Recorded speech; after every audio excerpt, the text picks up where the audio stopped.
भगवान कृष्ण ने भगवद गीता में एक श्लोक कहा है, देवी हवेशा गुणमयी मम माया दुरत्यया मामेव ये प्रपद्यन्ते माया मेताम तरंती। एक पुराने जमाने में चक्की चलती थी, तो चक्की के बीच में दो पार्ट होते हैं पत्थर, उसमें सारा अनाज पिसता है। एक आध दाना उसमें छिटक के उसके कोने में जहाँ उसका हैंडल होता है वहाँ छुप जाता है, छोटी सी जगह होती है वहाँ छुप जाता है, वो बच जाए। तो भगवान कृष्ण ने गीता में कहा, मेरी माया की चक्की चल रही है, सारा संसार उसमें पिस रहा है, लेकिन जो एक दाना छिटक के कोई मेरे चरणों को पकड़ के बैठ जाएगा ना, तो उसको फिर ये संसार की जो चक्की है उसमें पिसने से वो बच जाएगा। दर्पण में मुख और संसार में सुख दिखता है पर होता नहीं। संसार में सुख दिखता है कि बहुत है पर है नहीं, वो कुछ टाइम बाद चेंज हो जाएगा। तो यहाँ एक्सपेक्ट ही मत करना कि कोई आपको परमानेंट कोई पुड़िया में बांध के प्रोडक्ट दे देगा और कह देगा लो अब आपके जीवन में कोई दुख नहीं आने वाला है। यहाँ दुख मिलेंगे ही मिलेंगे, यहाँ आप चाह नहीं सकते कि दुख वाले में सुख मिल जाए। आएगा जाएगा आएगा जाएगा, ये सिस्टम चलता रहेगा। 1 वर्ष तक श्री जी ने नेत्र नहीं खोले। जब तक ठाकुर जी नहीं आए उन्होंने कहा मैं किसी का मुख नहीं देखूंगी, प्रियतम आएंगे तभी आंख खोलूंगी। ऋषभानु बाबा मैया सब घबरा गए, तो नारद जी ने आके समझाया कि इनका एक और अंग आना भी बाकी है, जिस दिन वो आ जाएगा ये आंख खोल लेंगे। तो ठाकुर जी का प्रागट्य जब हुआ था तब यशोदा मैया और कीर्ति मैया दोनों मित्र थे, तो लेकर के वो जब आई ठाकुर जी को, और पहली बार जब श्री जी ने ठाकुर जी को देखा तुरंत आंखें खोल ली। नैनों से नेत्र मिले। ठाकुर जी बोले अब ठीक है, अब हम आ गए, अब हमारी लीला शुरू हो।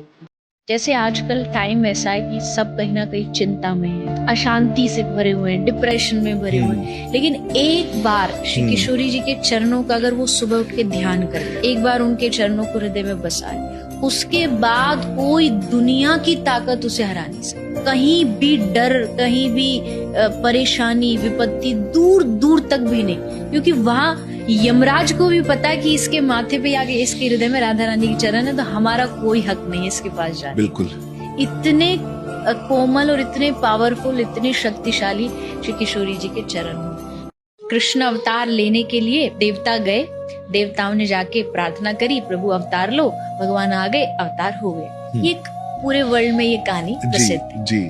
अब हमारे ब्रज की कहानी सुनो। ब्रज की कहानी है कि ब्रह्मा विष्णु महेश निकुंज में गए, जो एकदम प्राइवेट भगवान श्री राधा श्याम सुंदर का स्थान है। तो दोनों गए, बाहर कौन खड़ी मिली?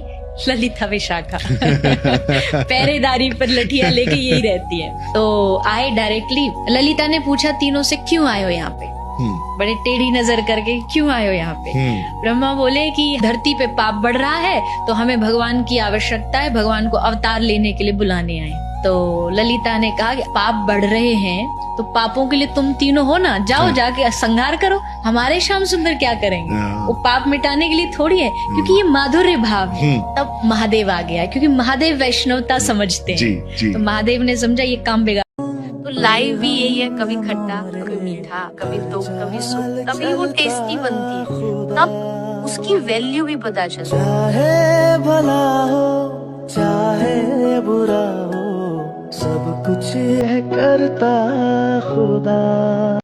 मुझे लगता है यूथ की सबसे बड़ा कंसर्न यही है कि सब कुछ है उनके पास, सब कुछ, सारे गैजेट्स हैं, लेकिन मन का सुकून, चैन नहीं।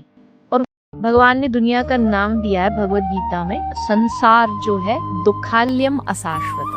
ये जो दुनिया है इसका नाम है दुखाल्य। यहाँ दुख मिलेंगे ही मिलेंगे, यहाँ आप चाह नहीं सकते कि दुखाल्य में सुख मिल जाए। आएगा जाएगा आएगा जाएगा, ये सिस्टम चलता रहेगा। कहते हैं ना, दर्पण में मुख और संसार में सुख दिखता है पर होता नहीं। अगर कृष्ण हमारे प्रिय हैं तो माँ राधा क्या है? इस अध्यात्म का सबसे रहस्य में अगर कोई नाम है तो वो श्री राधा है।